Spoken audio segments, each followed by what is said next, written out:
recently, about a month or a month and a half, I did get my battery replaced and it was still under warranty at the Subaru dealership.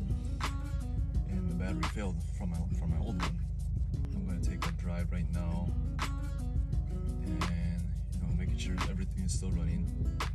Startup was fine this morning when I started up as well. Since it's hot here in California, I was near the valley, and just want to let you guys know, if you've been letting a car sit for a long time, about a week or a couple of weeks, and you have not started it, your battery's gonna die. You need to run your car so that you can keep your battery alive.